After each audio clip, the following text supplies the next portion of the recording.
Dito tayo ngayon. No? Lamig. Ayun oh. So nandito ako guys. Ayun oh, may hawak pa ako. Delikado nga lang. Kinuha ko lang. Delikado lang ako dito. Nang dito lang muna tayo. Tingin ako doon. Lamig. Ay, dito na lang pala. Mas madali.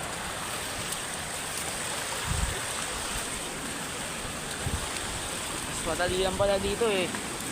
Delikado dito oh. Pag ikaw naalaglag dyan, patay ka talaga dyan. So, nandito tayo ngayon. Dali guys ha. Medyo basahin yung cellphone ko eh. Kasi basahin damit ko eh. Natalsikan ako kanina eh. Dito tayo ngayon.